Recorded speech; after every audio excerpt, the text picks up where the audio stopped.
Nucleic acid दो प्रकार के होते हैं, एक डीएनए और दूसरा आरएनए। कई लोगों को इस बात पर कंफ्यूजन होता है कि न्यूक्लिक एसिड का मतलब सिर्फ डीएनए होता है, जबकि ऐसा नहीं है। डीएनए के साथ साथ हमें आरएनए को भी जोड़ना पड़ता है जब भी हम न्यूक्लिक एसिड की बात करते हैं। या हम ये कह सकते हैं कि डीएनए और आरएनए दोनों के लिए एक कंबाइंड टर्म है न्यूक्लिक एसिड। पहले कुछ वैज्ञानिकों की बात कर लेते हैं। एक वैज्ञानिक है फ्रेडरिक मिस्चर। बात कब की है? 1869 की। क्या किया इन्होंने पस सेल को स्टडी किया। पस सेल एक्चुअली में ये डब्ल्यूबीसी को स्टडी कर रहे थे, ल्यूकोसाइट को स्टडी कर रहे थे। ल्यूकोसाइट एक डब्ल्यूबीसी होता है। अपने ब्लड के अंदर तीन चीज़ें पाई जाती है ना, आरबीसी, डब्ल्यूबीसी और प्लेटलेट्स। ये वही डब्ल्यूबीसी है। और सबसे ज़्यादा क्वांटिटी डब्ल्यूबीसी की कहाँ पाई जाती है? जहाँ पर भी इन्फेक्शन वाला हिस्सा होता है। हमारी बॉडी में जो हमारा इम्यून सिस्टम है, किसी भी बीमारी से या किसी भी इन्फेक्शन से लड़ने के लिए सबसे आगे कौन रहते हैं? डब्ल्यूबीसी। इसीलिए जब भी हमें डब्ल्यूबीसी के ऊपर स्टडी करनी हो तो हमेशा इन्फेक्टेड पार्ट का ही सैंपल लिया जाता है। तो फ्रेडरिक मिस्चर को पस सेल के ऊपर स्टडी करना था, मतलब उनको डब्ल्यूबीसी के ऊपर स्टडी करना था। इसलिए उन्होंने सैंपल में क्या लिया? पस सेल। पस मतलब किसी घाव पर जब मवाद पड़ जाती है, जो पस पड़ जाती है, वो सैंपल उन्होंने लिया। और इन्होंने देखा कि इस पस सेल के अंदर एक एसिडिक सब्सटेंस है। क्या है इसके अंदर? एक एसिडिक सब्सटेंस है। चूंकि इस एसिडिक सब्सटेंस को उन्होंने इस डब्ल्यूबीसी के न्यूक्लियस में देखा था, इसीलिए इस एसिडिक सब्सटेंस का नाम उन्होंने रख दिया क्या? न्यूक्लिन। इस पर क्वेश्चन आता है कि न्यूक्लिन को किसने डिस्कवर किया था? तो साइंटिस्ट है फ्रेडरिक मिस्चर। ठीक है भाई। ठीक 20 साल बाद एक वैज्ञानिक और आए, अल्टमान। कितने साल बाद? 20 साल बाद, 1889 में इन्होंने सबसे पहली बार न्यूक्लिक एसिड टर्म दिया। सबसे पहली बार न्यूक्लिक एसिड शब्द किसने कहा? अल्टमान ने। तो क्वेश्चन यहां से भी आता है कि न्यूक्लिक एसिड टर्म, ये जो शब्द है न्यूक्लिक एसिड, ये किस वैज्ञानिक ने दिया था? अल्टमान ने। और देखो और कौन से वैज्ञानिक आपको याद रखने हैं। एक वैज्ञानिक है पी.ए. लीविन। पी.ए. लीविन ने क्या किया वो देखो। पी.ए. लीविन, ये बात है 1929 की। ठीक है भाई। पी.ए. लीविन ने क्या किया? इन्होंने इस न्यूक्लिक एसिड के अंदर शुगर को खोज निकाला। इन्होंने बताया कि इस न्यूक्लिक एसिड के अंदर एक शुगर पाई जाती है। उस शुगर के पास 5 कार्बन होते हैं। मतलब इन्होंने सबसे पहली बार पेंटोस शुगर की खोज की। किसमें? न्यूक्लिक एसिड में। न्यूक्लिक एसिड के अंदर पेंटोस शुगर पाई जाती है, 5 कार्बन वाली शुगर पाई जाती है। इसकी खोज पी.ए. लीविन ने की। और इन्होंने ही सबसे पहली बार बताया कि न्यूक्लिक एसिड 2 प्रकार का होता है, डीएनए और आरएनए। तो न्यूक्लिक एसिड 2 प्रकार का होता है, डीएनए और आरएनए। इसकी खोज भी सबसे पहली बार पी.ए. लीविन ने ही की थी। डीएनए का मतलब होता है डीऑक्सी राइबोन्यूक्लिक एसिड, और आरएनए का मतलब होता है राइबोन्यूक्लिक एसिड। ठीक है भाई। और देखो एक वैज्ञानिक और देख लो। एक वैज्ञानिक है ए. कौशल। इन्होंने क्या किया? ये बात है 1930 की। इन्होंने क्या किया भाई? इन्होंने इस न्यूक्लिक एसिड की रिएक्शन कराई वाटर के साथ। मतलब इन्होंने क्या किया? इस न्यूक्लिक एसिड का हाइड्रोलाइसिस कराया। इस न्यूक्लिक एसिड की रिएक्शन कराई वाटर के साथ। तो इन्हें क्या मिला? इन्हें 4 नाइट्रोजिनस बेस मिले।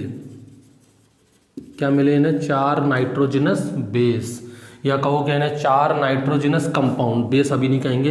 इन्हें मिले 4 नाइट्रोजिनस कंपाउंड। कौन कौन से कंपाउंड थे? एडेनिन, ग्वानिन, साइटोसिन और थायमिन। तो न्यूक्लिक एसिड के हाइड्रोलाइसिस पर ये 4 कंपाउंड जो कि नाइट्रोजन कंटेनिंग कंपाउंड है। बाद में इन चारों को कहा गया क्या, बेस। और उनकी इस खोज के लिए कौशल को 1970 में नोबेल प्राइज भी मिल चुका है। किस फील्ड में मिला था इनको? मिला था मेडिसिन फील्ड में। तो मेडिसिन फील्ड में ए कौशल को 1970 में नोबेल प्राइज भी मिला है उनकी इस डिस्कवरी के लिए, एडेनिन, ग्वानिन, साइटोसिन और थायमिन की डिस्कवरी के लिए। तो ये 4 इंपॉर्टेंट साइंटिस्ट हैं जो न्यूक्लिक एसिड से रिलेटेड हैं, इनको आप याद रखना। ठीक है भाई, अब बात करते हैं न्यूक्लिक एसिड के स्ट्रक्चर की।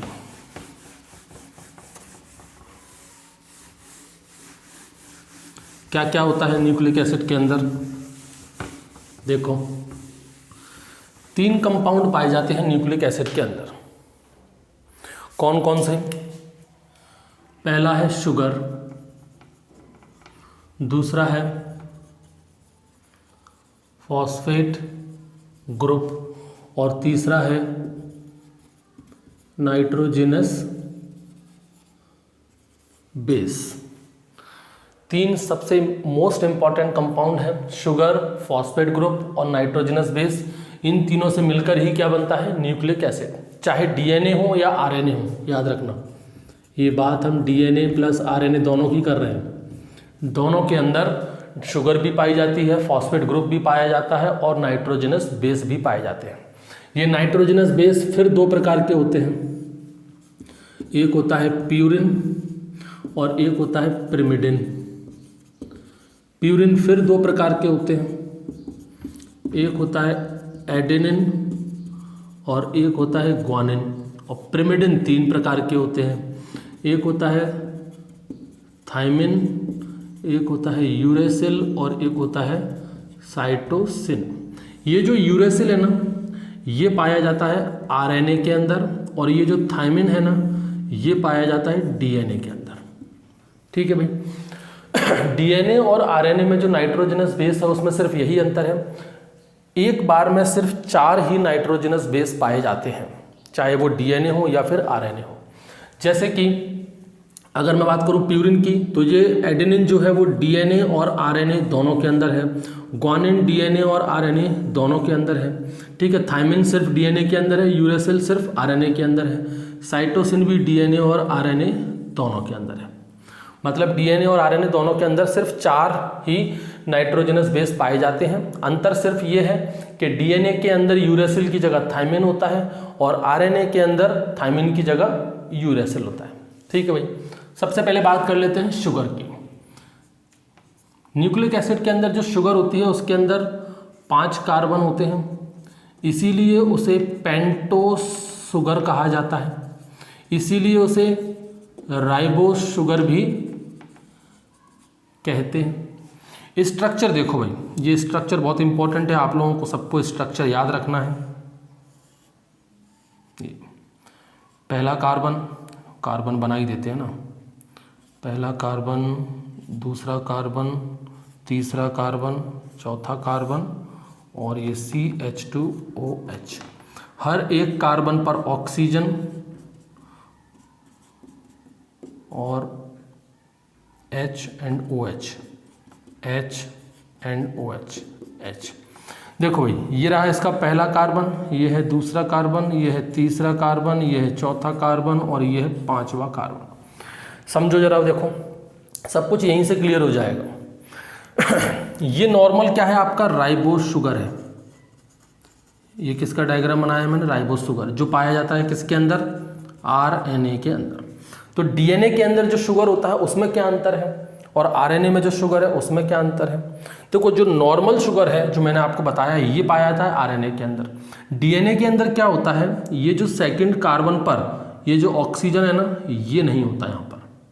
मतलब सेकंड कार्बन पर ऑक्सीजन यहाँ पर एब्सेंट रहता है, इसीलिए तो इसको कहते हैं डीऑक्सी राइबोस शुगर। क्लियर? इसे डीऑक्सी राइबोस शुगर क्यों कहा जाता है? क्योंकि सेकंड कार्बन पर ऑक्सीजन एब्सेंट रहता है। ठीक है, तो ये शुगर पाया जाता है डीएनए के अंदर और जब यहाँ ऑक्सीजन प्रेजेंट रहेगा तो वो पाया जाएगा आरएनए के अंदर। ये तो हो गया डिफरेंस आरएनए शुगर में और डीएनए शुगर में। ये पाया जाता है डीएनए शुगर में। अटैचमेंट की बात कर लो, ये जो फर्स्ट कार्बन है, इस फर्स्ट कार्बन पर जुड़ता है आपका बेस। 4 बेस हैं, एडेनिन, ग्वानिन, थायमिन और साइटोसिन। अगर एक की बात करें, 5 की बात एक साथ नहीं कर सकते, क्योंकि या तो हम डीएनए की बात करेंगे या फिर आरएनए की बात करेंगे। अगर मैं डीएनए की बात करूं तो यहाँ पर या तो एडेनिन होगा या फिर ग्वानिन होगा या फिर थायमिन होगा या फिर साइटोसिन होगा। कोई भी एक बेस जो है वो कहाँ जुड़ेगा? शुगर के फर्स्ट कार्बन पर। ये बहुत इंपॉर्टेंट है, यहाँ से क्वेश्चन बनते हैं और डायरेक्ट क्वेश्चन पूछे जाते हैं कि जो नाइट्रोजनस बेस है वो शुगर के किस कार्बन पर जुड़ता है, तो वो जुड़ता है पहले कार्बन पर। ठीक, ये जो इसका 5वां कार्बन है, यहाँ पर जुड़ता है आपका फॉस्फेट ग्रुप। यहाँ क्या जुड़ता है? आपका फॉस्फेट ग्रुप। और ये जो 3rd कार्बन है, यहाँ पर भी जुड़ता है क्या? Phosphate group. ये दोनों फॉस्फेट ग्रुप क्या बनाते हैं? Phosphodiester bond. फॉस्फोडाइस्टर बॉन्ड ये क्या चीज़ होती है भाई? बहुत सिंपल है, देखो केवल 10 सेकंड लगेंगे, समझो इसको। एक शुगर मैंने ये बनाया 1 2 3 4, ये मैंने 5 कार्बन बनाए इसके और ये 5। ठीक है भाई, एक शुगर मैंने ये बनाया 1 2 3 4 और 5। यह मैंने क्या बताया कि जो फॉस्फेट ग्रुप है वो 5th कार्बन पर और 3rd कार्बन पर जुड़ता है। ठीक है भाई, देखो यहाँ पर 5th कार्बन पर जोड़ दो फॉस्फेट ग्रुप, यहाँ पर 5th कार्बन पर जोड़ दो फॉस्फेट ग्रुप। अब ये जो फॉस्फेट, इसको मान लो दे दो, ये फर्स्ट हो गया और ये सेकंड हो गया। ठीक है भाई, ये एक फर्स्ट आपका न्यूक्लियोटाइड हो गया, ये एक दूसरा न्यूक्लियोटाइड हो गया। ठीक है, ये जो सेकंड न्यूक्लियोटाइड का जो फॉस्फेट ग्रुप जो 5th कार्बन पर जुड़ा है, ये जुड़ेगा इस 3rd कार्बन के पहले के 3rd कार्बन पर आकर, और इसी को कहते हैं क्या? Phosphodiester bond. ठीक, इसके ऊपर भी ऐसा ही एक न्यूक्लियोटाइड होगा और इसका 3rd कार्बन, ये 5th कार्बन इस 3rd कार्बन के साथ जुड़ेगा और उसे कहेंगे क्या? Phosphodiester bond. इस तरह से बहुत सारे न्यूक्लियोटाइड आपस में जुड़कर एक चेन बनाते हैं। क्लियर हुआ? फॉस्फोडाइस्टर बॉन्ड क्या होता है? 2 न्यूक्लियोटाइड जो है वो आपस में इसी फॉस्फोडाइस्टर बॉन्ड की वजह से ही जुड़ते हैं। तो ये जो शुगर का 3rd कार्बन और 5th कार्बन है वो फॉस्फेट ग्रुप के लिए होता है, फॉस्फोडाइस्टर बॉन्ड बनाने के लिए होता है। ठीक, ये तो बात की हमने शुगर की। फॉस्फेट ग्रुप की बात कर लो, H3PO4 ये पाया जाता है इसके अंदर, सिंपल। देखो भाई, एक फॉस्फेट होता है, 4 ऑक्सीजन होते हैं उसके अंदर, 3 हाइड्रोजन होते हैं। ये फॉस्फेट ग्रुप है, इसका सबसे इंपॉर्टेंट काम क्या है? एक तो ये 5th कार्बन से और 3rd कार्बन से जुड़कर फॉस्फोडाइस्टर बॉन्ड बनाता है, जो कि सबसे मोस्ट इंपॉर्टेंट इसका फंक्शन है। दूसरा सबसे इंपॉर्टेंट फंक्शन, इसी फॉस्फेट ग्रुप की वजह से इस न्यूक्लिक एसिड को हम एसिड बोलते हैं। भाई हमने इसको एसिड क्यों कहते हैं? इसका रीज़न क्या है? इसको एसिड क्यों कहा जाता है? एसिडिक नेचर के लिए कौन रेस्पॉन्सिबल है? ये फॉस्फेट ग्रुप। इस पर भी डायरेक्ट क्वेश्चन बनता है कि न्यूक्लिक एसिड का, या फिर कोई भी पूछ ले कि डीएनए का या आरएनए का जो एसिडिक नेचर है वो किसकी वजह से है, तो वो है फॉस्फेट ग्रुप की वजह से। The acidic nature of DNA and RNA is due to the presence of phosphate group, वही इसको एसिडिक नेचर देता है। इसके साथ साथ ये फॉस्फेट ग्रुप फॉस्फोडाइस्टर बॉन्ड में भी इन्वॉल्व करता है by joining with the 5th carbon and 3rd carbon of the sugar molecule. ठीक है भाई, अब बात करते हैं नाइट्रोजनस बेस की। इतनी समझ में आ गई बात? शुगर मॉलिक्यूल्स में बस इतना ही याद रखना है। फॉस्फेट ग्रुप में 2 बातें याद रखनी है, एक तो एसिडिक नेचर देता है और दूसरा फॉस्फोडाइस्टर बॉन्ड बनाता है। अब हमको याद रखना है क्या? सबसे ज़्यादा इंपॉर्टेंट है इसमें नाइट्रोजनस बेस। तो ये 5 नाइट्रोजनस बेस हम बात करेंगे, एडेनिन, ग्वानिन, थायमिन और साइटोसिन। तो नाइट्रोजनस बेस हमने 2 देखे थे, एक होता है एडेनिन और एक होता है ग्वानिन। देखो भाई, एडेनिन और ग्वानिन में क्या है?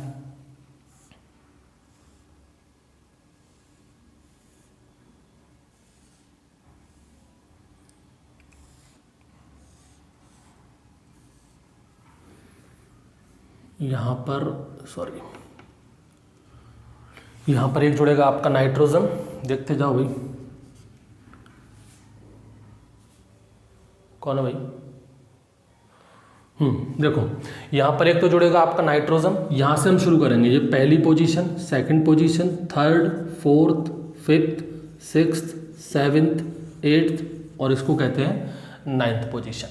ये जो सिक्स्थ पोजीशन आप देख रहे हो ना, यहाँ पर जुड़ता है NH2। यहाँ पर क्या जुड़ता है? NH2, एक नाइट्रोजन। हालांकि ये सब नाइट्रोजन पोजीशन है, हर जगह नाइट्रोजन होने की जरूरत नहीं है, ठीक है भाई। मेन आप याद रखो, यहाँ पर क्या जुड़ता है? एक NH2, इसको बोलते हैं हम एडेनिन। इसको क्या बोलते हैं? एडेनिन। अब मैंने ये क्यों बताया आपको? क्योंकि यहाँ से क्वेश्चन बनता है। क्या क्वेश्चन बनता है? क्वेश्चन ये बनता है कि इस एडेनिन को हम 6 अमाइनो प्यूरिन भी कहते हैं। क्या कहते हैं इसको? 6 अमाइनो प्यूरिन। क्यों कहते हैं? क्योंकि इसके 6th पोजीशन पर 1 2 3 4 5 6 6th पोजीशन पर क्या जुड़ा है? यहाँ पर अमाइनो ग्रुप NH2 ग्रुप जुड़ा है, इसीलिए इसको क्या कहते हैं? 6 अमाइनो प्यूरिन। ठीक है भाई। ग्वानिन में देखो,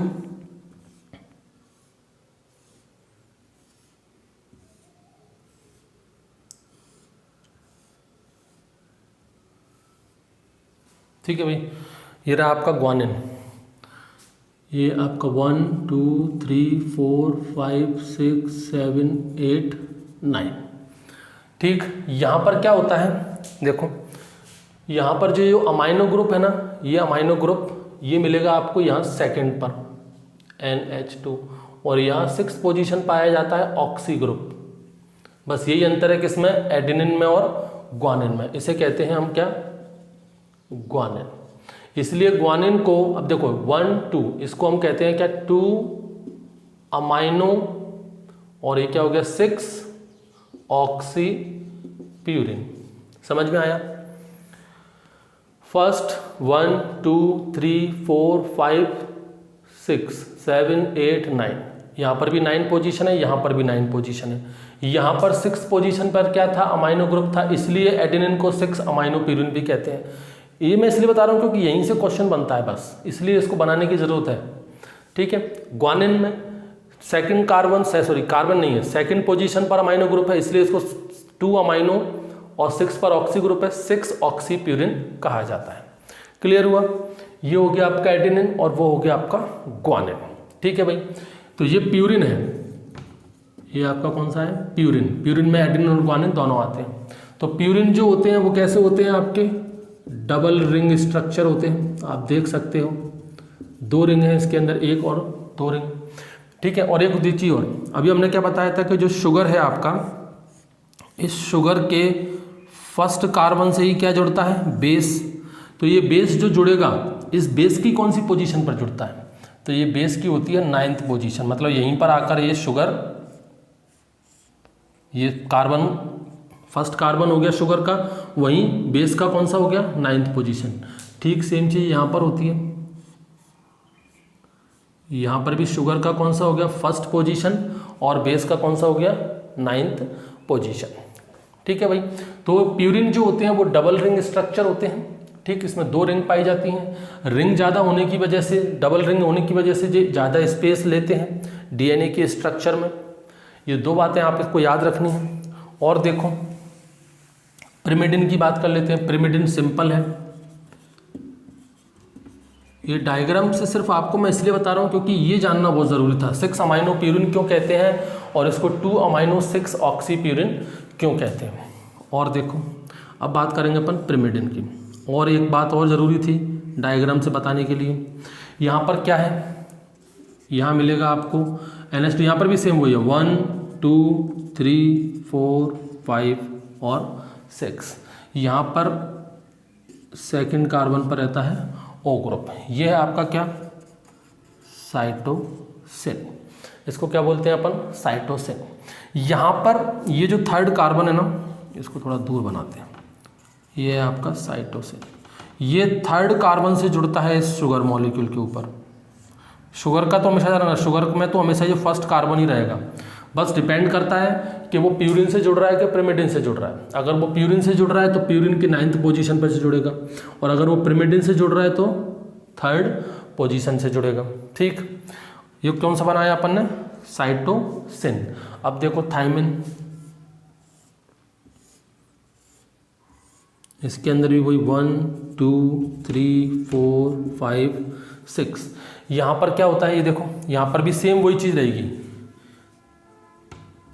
एक ग्रुप यहाँ मिलेगा, दूसरा यहाँ पर एक एक्स्ट्रा ग्रुप रहता है और यहाँ पर रहता है मिथाइल CH3। ये है इसका मोस्ट इंपॉर्टेंट पॉइंट। कौन सा? ये मिथाइल ग्रुप इसके अंदर पाया जाता है। अब देखो ये क्या है आपका थायमिन, ठीक है। अब जो मैंने आपको बताया था एक यूरेसिल, वो भी इसी पिरिमिडिन के अंदर आता है। अब यूरेसिल और थायमिन में क्या अंतर है? यूरेसिल और थायमिन में क्या फर्क है? सिर्फ इस मिथाइल ग्रुप का। ये जो मिथाइल ग्रुप है वो यूरेसिल के अंदर एब्सेंट रहता है। मतलब कि अगर मैं इस डायग्राम में से इस मिथाइल ग्रुप को हटा दूं तो ये डायग्राम किसका हो जाएगा फिर? यूरेसिल का। ठीक है भाई, तो थायमिन और यूरेसिल में सिर्फ इस मिथाइल ग्रुप का ही फर्क है। तो जो यूरेसिल है वो RNA के अंदर पाया जाता है और थायमिन आपका DNA के अंदर पाया जाता है। ठीक, तो ये तीनों चीज़ें हमने पढ़ ली। कौन कौन सी? शुगर, फॉस्फेट ग्रुप और बेस। और ये तीनों चीज़ें आपस में मिलकर क्या बनाती हैं? न्यूक्लियोटाइड। कैसे बनाती हैं बस थोड़ा सा उसको देख लो। शुगर का ही बनाएंगे बस, देखो first, second carbon, third carbon, fourth carbon और फिफ्थ कार्बन। ये हमने क्या बनाया? एक शुगर मॉलिक्यूल। ठीक है भाई, इसके फर्स्ट कार्बन से क्या जुड़ेगा? आपका बेस। अब वो बेस कौन सा है वो डिपेंड करेगा प्यूरिन और पिरिमिडिन पर। अगर प्यूरिन है तो 9th पोजीशन होगी और अगर पिरिमिडिन है तो 3rd पोजीशन होगी। ठीक है, इसके 5th कार्बन पर जुड़ता है क्या? Phosphate group. इन तीनों को फॉस्फेट, बेस और शुगर, क्या? Phosphate plus sugar plus base, इन तीनों को ही कहते हैं मिलाकर न्यूक्लियोटाइड। इस पर भी क्वेश्चन पूछा जाता है कि न्यूक्लियोटाइड क्या होता है। न्यूक्लियोटाइड का मतलब होता है phosphate plus sugar plus base, तीनों को मिलाकर कहते हैं न्यूक्लियोटाइड। ठीक है भाई, अगर इसमें से मैं फॉस्फेट को हटा दूं, सिर्फ शुगर और बेस रहे तो फिर इसे कहेंगे हम क्या? न्यूक्लियोसाइड। ये दोनों टर्म आप याद रखना, न्यूक्लियोटाइड और न्यूक्लियोसाइड क्या होता है। ठीक है, तो ये तो बात की हमने किसकी? न्यूक्लिक एसिड की। अगले लेक्चर में बात करेंगे हम कंपोजिशन ऑफ DNA, कि आखिर ये न्यूक्लियोटाइड आपस में किस तरह जुड़ते हैं और कैसे एक DNA का स्ट्रक्चर बनाते हैं।